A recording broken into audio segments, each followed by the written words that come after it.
अनेकों foreign countries के cadets को इंडियन आर्मी, इंडियन नेवी और इंडियन एयरफोर्स ट्रेनिंग दे रहे हैं। अफ्रीकन मिलिट्री ट्रेनिंग पहले भी होती थी, लेकिन अब थोड़ा सा अलग पैटर्न चेंज हो गया है और उसकी जो वॉल्यूम है बहुत ज़्यादा हो गई है। भूटान चले जाएं, भूटान में तो बहुत ज़्यादा ट्रेनिंग जो होती है वो इंडियन आर्मी के एनडीए से आते हैं।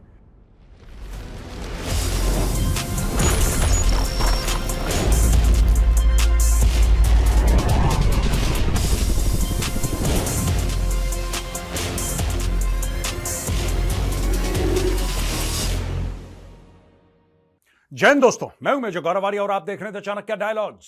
इस वीडियो को लाइक करिए, हमारे चैनल को सब्सक्राइब करिए, बेल आइकन दबाना बिल्कुल मत भूलिएगा।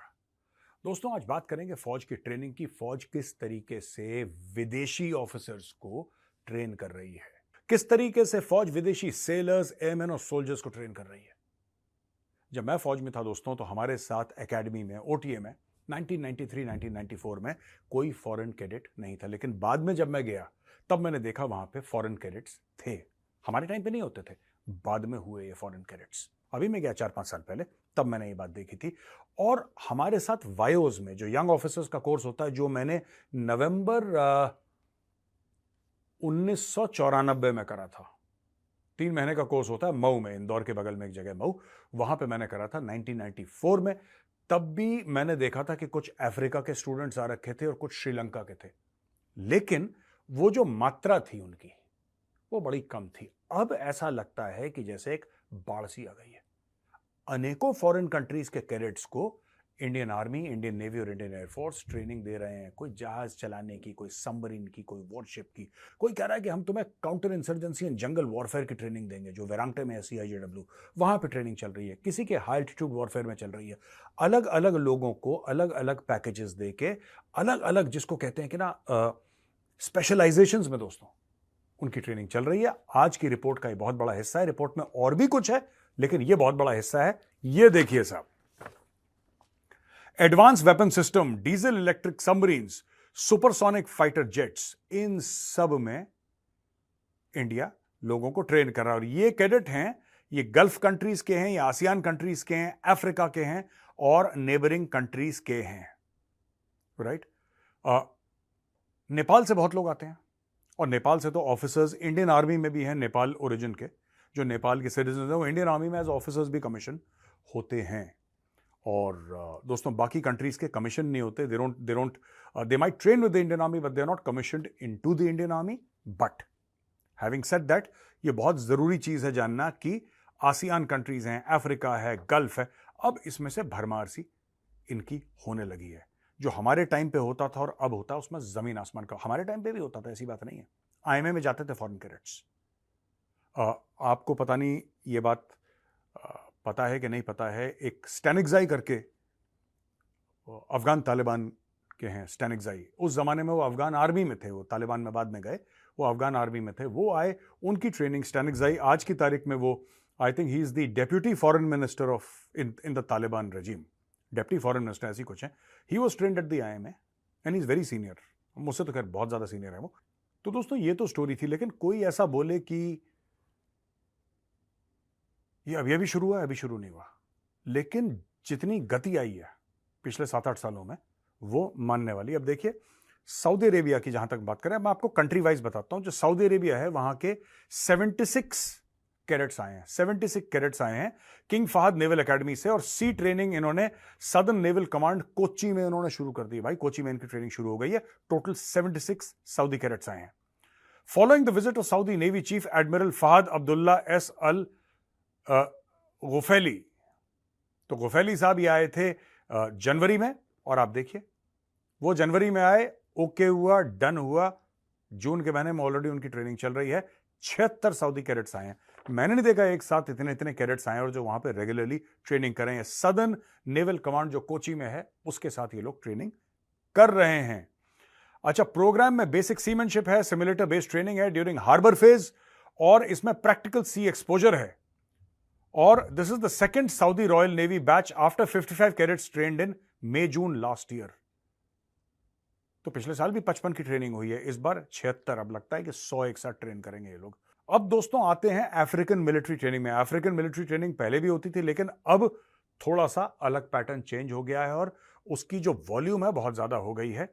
26 अफ्रीकन कंट्रीज के जो पर्सनल हैं वो ट्रेन करते हैं इंडियन आर्मी एस्टैब्लिशमेंट और प्री कमीशनिंग एकेडमीज में, जिसमें around 450 out of 3,100 foreign personal, 3,100 foreigners को यहां पे ट्रेन किया गया पिछले साल, जिसमें से 450 करीब 26 अफ्रीकन देशों के थे। इससे क्या फायदा होता है दोस्तों, मैं भी आपको यह बताऊंगा कि क्यों करता है, भारत को क्या फायदा है इससे, इंडिया क्यों कर रहा है। क्या भारत को पैसे मिल रहे हैं? नहीं, इनमें से कई ऐसी कंट्री जिनके पास पैसे ही नहीं है, लेकिन भारत फिर क्यों कर रहा है, मैं आपको यह भी समझाऊंगा। और ये सबसे बड़ी जो बात है ना, यही है दोस्तों। इसमें देखिए, मैंने बताया counter insurgency and jungle warfare school Vairengte, Mizoram में है वेरांगटे। और दोस्तों, इंडियन नेवी ने खास तौर से 300 फॉरेन ट्रेनीज को at various establishments and on board warships उनको ट्रेन करता है at any point in time. तो आप एनी पॉइंट इन टाइम आप देख लीजिएगा, 300 फॉरेन कैडेट्स होते हैं जिनको सिर्फ इंडियन नेवी ट्रेन कर रही है। अच्छा दोस्तों, सबसे पहले मैं आपको बता दूं, इसके पहले मैं दूसरी न्यूज पे जाऊं, मैं आपको यह बताना चाहता हूं कि इससे फायदे क्या होते हैं। देखिए, ऐसा होता है, ये मिलिट्री डिप्लोमेसी के दायरे में आता है। ये जो मैंने फिगर बनाया ना, इतने 76 यहां से आए, 300 यहां से आए, 500 यहां से आए, 3,100 टोटल है। ये मैटर क्या है, क्यों कर रहा है? बात यह है कि आज की तारीख का कैडेट, जो आज कैडेट बन रहा है, राइट, जो आज की तारीख में कहीं पे ट्रेनी है, तो होगा वो 20, 21, 22, 23, 24 साल का यंगस्टर है। यही बंदा आज से 25-30 साल बाद ये उस आर्मी में जनरल बनेगा, एडमिरल बनेगा, एयर मार्शल बनेगा।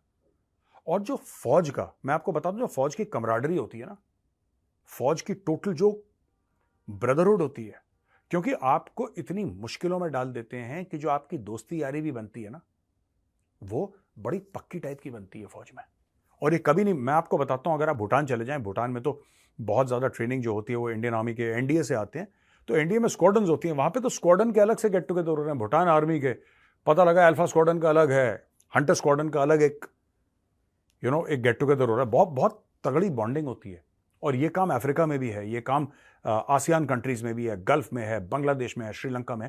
बहुत लोग इस चीज को they are very passionate about it. तो इससे क्या होता है कि आज आपने 2024 में आपने एक कैडेट को ट्रेन करा, वो इंडिया के कैडेट्स के साथ वही वो बरसात में, धूप में, ठंड में, कीचड़ में वो ट्रेन कर रहा है, फायर कर रहा है, और दुनिया भर के मुसीबतों का पहाड़ उसके ऊपर, फिजिकल, मेंटल और इमोशनल, उसके ऊपर डाला जा रहा है उसको मजबूत बनाने के लिए। जब वो पास आउट करता है ना एकेडमी से, तो there is a great sense of pride. और जो कोस्टमेट्स की स्पिरिट होती है दोस्तों, मैं आपको बता दूं, कोस्टमेट्स की स्पिरिट ऐसी होती है कि जैसे सगे भाई से ज्यादा, वो अलग लेवल का एक प्यार होता है, एक ब्रदरहुड होती है। तो ये जब होते हैं, जब इनके जो कोर्समेट्स हैं ये विदेश चले जाएंगे, चलिए माना कि आईएमए में ट्रेनिंग हो रही है, ओटीए में ट्रेनिंग हो रही है, इनके कोर्समेट पहुंच गए विदेश, ट्रेनिंग खत्म करी, कमीशन हुए, अपनी अपनी फौजों में, कोई नाइजीरियन आर्मी में चला गया, कोई तंजानिया की फौज में चला गया, कोई सऊदी अरब की आर्मी में चला गया, अपने अपने देश वापस ये लोग चले गए। ये लोग मिलते रहेंगे, ये लोग व्हाट्सएप के थ्रू या विजिट्स के थ्रू टच में रहेंगे, कॉन्टैक्ट में रहेंगे, लेकिन यही जो कैडेट है एक ना एक दिन कर्नल बनेगा, फिर ब्रिगेडियर बनेगा, फिर वो जनरल बनेगा। और उस समय वो अपनी देश की डिफेंस पॉलिसी डिसाइड कर रहा होगा, या डिफेंस पॉलिसी में अपना हिस्सा डाल रहा होगा। और भारत में जो वो यंगस्टर है वो तब तक जनरल बन चुका होगा, और वो अपनी देश की डिफेंस पॉलिसी में हिस्सा डाल रहा होगा। अब आप समझ रहे हैं आगे चल के कैसे होता है। इससे देशों की दोस्ती बढ़ती है, जाहिर सी बात है। इसमें मिलिट्री डिप्लोमेसी है, इसमें कई सारी चीजें हैं, इन्फ्लुएंस है, कई सारी चीजें हैं। लेकिन एज अ फौजी मैं आपको बताता हूं, एज अ फौजी जो बेसिक चीज है ना, वो जो ब्रदरहुड है, वो जो कमराडरी है, वो जो एक फीलिंग है कि यार हाँ यार, ये जो बंदा था ये मेरा कोर्समेट है यार, he is my coursemate and he is a colonel in the Saudi army. अगर कोई बोलता है तो he is a colonel in the Saudi army. वो जब इंडियन आर्मी का ऑफिसर सऊदी अरेबिया जाएगा, when he goes to Saudi Arabia, इतने सालों के बाद, 20 साल के बाद वो सऊदी अरब पहुंचता है, और वहां पे उसका जो कोर्समेट है, he is a colonel there, for example I am just saying, मुझे नहीं पता उनके प्रमोशंस कैसे होते हैं, but he is a colonel there. He will insist कि तुम मेरे घर में आके रहोगे, बिकॉज उसके लिए वो सगे भाई जैसा है। तो ये बहुत डीप बॉन्डिंग होती है दोस्तों, ये अंडरस्टैंड करने की बात है, और बहुत अच्छी बात है कि भारत कर रहा है, और बिल्कुल बड़ी मात्रा में कर रहा है। इसको और बढ़ाने की जरूरत है। दूसरी खबर जो लाया हूं, इंडिया का जो ड्रोन सेक्टर है वो अडानी, टाटा, रिलायंस और कई सारे एसएमईज एंड स्टार्टअप्स के चलते इंडिया ने इतने ड्रोन बना दिए, इतने ड्रोन बना दिए, इतने ड्रोन एक्सपोर्ट कर दिए कि कहते हैं कि अब जो गैप था पीएलए यानी कि चाइनीज फौज और भारतीय सेना के बीच में जो ड्रोन्स का गैप था वो बहुत कम हो गया है। अभी भी चाइना आगे है, लेकिन वो पहले जो इतना था ना वो इतना हो गया है। अब लग रहा है कि यहां पकड़ लेंगे उनको। ये बहुत बड़ा फायदा हो गया है। और प्राइम मिनिस्टर मोदी ने बोला है कि ग्लोबल ड्रोन हब बनेगा भारत बाय 2030 और सो फार 2000 to 2500 drones have been inducted with a spend of 3000 to 3500 crore on drones and maintenance under special financial powers। तो ये हैं आपके डिफेंस के ड्रोन। कहते हैं कि 2000 से लेकर 2500 ड्रोन ऑलरेडी इंडक्ट हो चुके हैं। अब आप समझ लीजिए आर्मी, नेवी और एयरफोर्स में किस लेवल पे मेड इन इंडिया ड्रोन इस्तेमाल हो रहे हैं। आपको पता ही है हर्मीज वाला जो ड्रोन है अडानी ने जो बनाया था, हैदराबाद में बनता है ये, उसको बना बनू के इजराइल भेज दिया। अब वो इजराइल इस्तेमाल कर रहा है। तो भारत सिर्फ अपनी फौजों के लिए नहीं बना रहा, भारत बना रहा है, बाहर से टेक्नोलॉजी ला रहा है, खुद टेक्नोलॉजी डेवलप कर रहा है, लेकिन भारत में बन रही है under made in India and this is being exported around the world. तो भारत को ड्रोन कैपिटल बनाना है दुनिया की।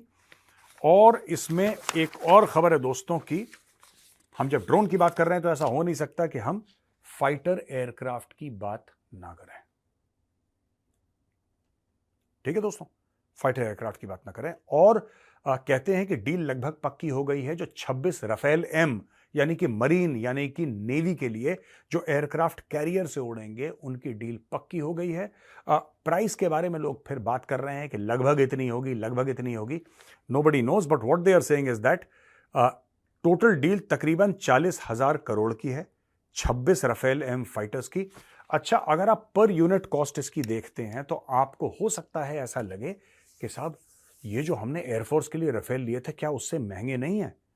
भाई अगर महंगे हैं भी तो आप समझ लीजिए कि ये स्पेशल पर्पस है, वो अलग पर्पस के लिए था, एक स्पेशल पर्पस के लिए है। इसकी स्टोरी अलग है, इसमें जो चीजें लगेंगी वो अलग लगेंगी। ठीक है ना? This will be totally and totally different. इसमें देखिए ये जो एयरक्राफ्ट है इसमें सबसे बड़ी खासियत यह है कि वो जो राफेल है जो एयरफोर्स में है, क्या वो राफेल किसी एयरक्राफ्ट कैरियर के ऊपर आके लैंड और टेक ऑफ कर सकते हैं? बिल्कुल नहीं। उनको रनवे चाहिए अपना वो किलोमीटर वाला लंबा, वो सिर्फ एक एयर स्ट्रिप से टेक ऑफ और लैंड कर सकते हैं। लेकिन ये वाले जो राफेल एम है they can land and take off from a floating aircraft carrier. भाई ये अपने आप में एक अलग दुनिया है। ये अपने आप में जो है ना कि एयरक्राफ्ट कैरियर के ऊपर से फाइटर प्लेन्स चला रहे हैं। आपने देखा होगा टॉम क्रूज को टॉप गन में यही तो काम कर रहा था वो, और most of them naval aviators essentially. मैं ये नहीं कह रहा कि सब लोग एयरक्राफ्ट कैरियर से ही टेक ऑफ करते हैं, ऐसी बात नहीं है। They have got land based fighters also, but these are for an aircraft carrier. ये जो 26 हम ले रहे हैं, और ये बहुत जरूरी है कि इनकी टेक्नोलॉजी ऐसे हो कि एयरक्राफ्ट कैरियर से टेक ऑफ कर सकें, एयरक्राफ्ट कैरियर से उसके ऊपर लैंड कर सकें सेफली। और इनके पास अलग अलग इक्विपमेंट होंगे और हर चीज के पैसे लगते हैं यार, हर चीज के पैसे लगते हैं। अब सोशल मीडिया पर किसी ने खबर फैला दी, मुझे क्वेश्चन भी आ गया उससे कि साहब ऐसा कैसे हो सकता है कि ये 2000 करोड़ का।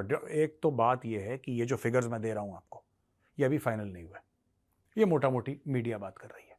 ठीक है, बात ये होती है कि कौन खबरें फैलाता है। जब देश में कोई बड़ी डील होती है तो जिसको डील नहीं मिलती है, जब भी कोई डील होती है तो उसमें क्या होता है कि 2-3 लोग रहते हैं जो कहते हैं साहब हमारा कोटेशन हम भी करेंगे। उनकी फ्लाइट होती है, टेस्टिंग होती है, दुनिया भर की चीज़ें होती है कि नहीं होती दोस्तों?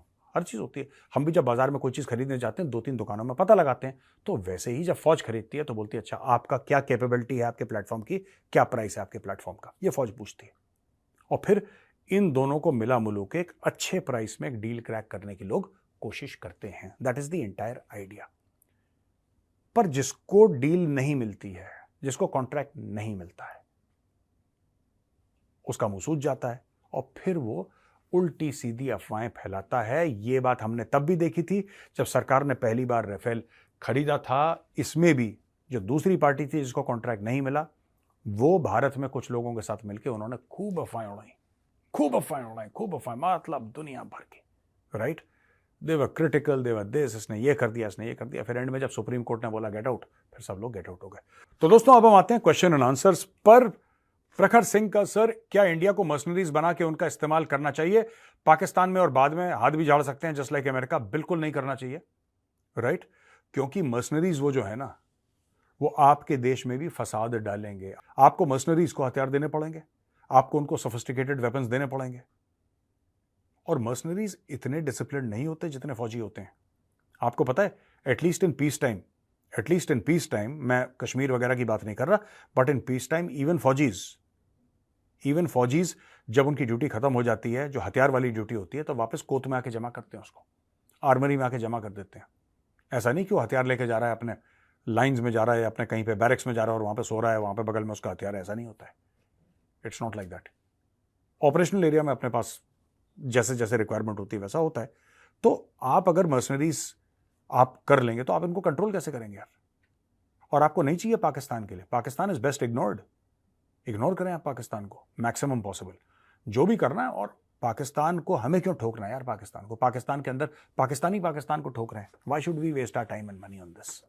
साहिल शिरोडकर जी कहते हैं, आप फार राइट की बात कर रहे हैं यूरोप में, आपका क्या ओपिनियन है फार राइट का in Asia and specially our neighbouring countries? Neighbouring countries से अगर आपका मतलब पाकिस्तान है, तो पाकिस्तान में rise of the far right नहीं हुआ है। Pakistan was always far right. Pakistan जब पैदा हुआ था, इस्लाम के नाम पे हुआ था, मजहब के नाम पे हुआ था। उसके पैदा होने की वजह ही मजहब थी, राइट? तो पाकिस्तान में डे वन से प्रॉब्लम थी। बांग्लादेश में ये प्रॉब्लम राइज कर रही है। बांग्लादेश में भी डे वन से थी, लेकिन बांग्लादेश ने कोशिश करी अपने आप को एक सेक्युलर गवर्नमेंट बनाने की, लेकिन नाम मात्र से सेक्युलर होना या ये कहना कि हम सेक्युलर हैं, उससे कोई फर्क नहीं पड़ता। बांग्लादेश में भी रेडिकल इस्लामिस्ट की बहुत जबरदस्त प्रॉब्लम है, जिनके साथ सरकार लड़ाई लड़ रही है। तो ये फैक्ट है, ठीक है जी। और यूरोप में जो है ना, जो फार राइट का राइज है, दैट इज अ रिस्पॉन्स। आपने यूरोपियंस को इतना धक्का दे दिया कि वो वापस धक्का दे रहे हैं फार राइट को इलेक्ट करके। पाकिस्तान में किसने किसको धक्का दिया? वो तो है ही एक्सट्रीमिस्ट माइंडसेट के लोग यार, उनको कोई धक्का देने की जरूरत नहीं, वो है ही ऐसे। क्रिस्टन रोमा, Jain sir, how is your mother doing? बहुत बहुत धन्यवाद आपका मां के बारे में पूछने के लिए। She is doing just fine, thank you very much sir. मेरा सवाल है कि पाकिस्तान के न्यूक्लियर वेपन्स कितने सेफ हैं और क्या पॉसिबिलिटी है, क्या संभावनाएं हैं कि पाकिस्तान का जो न्यूक्लियर हथियार है वो इस्लामिक स्टेट, तहरीक तालिबान पाकिस्तान या इस्लामिक रेडिकल्स के हाथ में ना पहुंच जाए?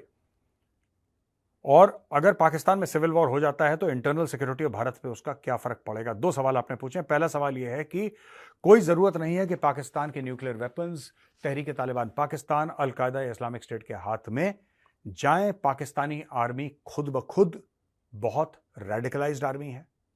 There is no difference between al Qaeda and the Pakistan army.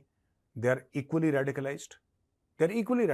और कई सारे फौज छोड़ने के बाद या फौज से रिटायर होने के बाद ये जाके ज्वाइन करते हैं ये सब terror groups. They are all part of Lashkar e Taiba, Jaish ए मोहम्मद। इनका पोस्ट रिटायरमेंट एम्प्लॉयमेंट यही होती है। तो ये सोचना कि पाकिस्तानी को कोई radical Islamist terror organisation take over कर लेगी और इनके न्यूक्स को टेक ओवर कर लेगी, तो क्या होगा? ऑलरेडी टेकन ओवर यार। जो जनरल साहब हैं, पाकिस्तानी आर्मी के जो जनरल साहब हैं, जिनका काम है न्यूक्स को लुक आफ्टर करना, उनकी सेफ्टी लुक आफ्टर करना, वो खुद अलकायदा माइंडसेट का है। वो खुद ओसामा बिन लादेन को हीरो मानता है। तो it's not necessary for al Qaeda to take over Pakistan. Al Qaeda and Islamic State have taken over Pakistan long back. Zia ul Haq के समय से they have taken over. Rishi Kant Tiwari ये कहते हैं कि मेरा सवाल है कि अगर अमेरिका चाहता है कि पाकिस्तान को चाहता है कि वो अफगानिस्तान अटैक करे, यानी कि अमेरिका चाहता है कि पाकिस्तान जो है वो अफगानिस्तान को अटैक करे, फिर अमेरिका ने इतने खतरनाक हथियार अफगानिस्तान में क्यों छोड़ दिया? बहुत अच्छा सवाल है आपका, और काफी समय के बाद इतना बढ़िया सवाल किसी ने पूछा। लॉजिकल सवाल है। देखिए, दो तीन चीजें होती हैं। अमेरिका तो चला गया वहां से, लोगों ने बोला कि डर के मारे चला गया, डर के मारे जल्दबाजी में हथियार छोड़ दिया। कोई फौजी जल्दबाजी में हथियार नहीं छोड़ता। वहां पे बेसमेंट के बेसमेंट मिले डॉलर्स भरे हुए, $100 $1000 के नोट वहां पे भरे पड़े, बेसमेंट के बेसमेंट, पता नहीं अरबों डॉलर छोड़ कर गया अमेरिका। अब मैं आपसे एक बात पूछता हूं, अमेरिका का वहां से जाना दोहा अकॉर्ड्स के तहत था। अमेरिका को पता था कि उसको जाना है। उन्होंने तालिबान के साथ दोहा में, कतर की जो कैपिटल है, वहां पे एक डील साइन करी थी। डील साइन हुई थी कि हाँ, आप आएंगे, हम लोग चले जाएंगे। ये सारी की सारी डील साइन थी, right? It was agreed, it is called the Doha accords. मैं कोई अलग बात नहीं बता रहा, ऑन रिकॉर्ड। अमेरिका के पास तो बहुत टाइम था अपने हथियार हटाने के लिए। अमेरिका के पास बहुत ज्यादा टाइम था, महीनों थे उनके पास। वो आराम से अपने हथियार चाहे तो हटा लेते थे। उन्होंने नहीं हटाए, क्योंकि अमेरिका चाहता है कि वहां पे कलेश हो। अमेरिका इस्तेमाल करेगा पाकिस्तान को अफगानिस्तान के खिलाफ, और अफगानिस्तान में कुछ लोगों को इस्तेमाल करेगा वो ईरान के खिलाफ, और पाकिस्तान को भी इस्तेमाल करेगा बोथ अफगानिस्तान एंड ईरान के खिलाफ। ये अमेरिका करेगा। अमेरिका ने एक सबक सीखा है कि भाई अगर आप कहीं पे जाओ तो ज़रूरी नहीं है कि आप अपने बंदों को वहाँ पे भेजो। किराए के ऐसे पाकिस्तानी आर्मी टाइप के टटपंजू मिलते रहते हैं, यूज़ देम, यूज़ देम। तो यही काम अमेरिका इस बार कर रहा है। दोस्तों, ये वीडियो देखने के लिए बहुत बहुत धन्यवाद। पसंद आए तो इस वीडियो को लाइक करिए, हमारे चैनल को सब्सक्राइब करिए, बेल आइकन दबाना बिल्कुल मत भूलिएगा। जय हिंद, वंदे मातरम, भारत माता की जय।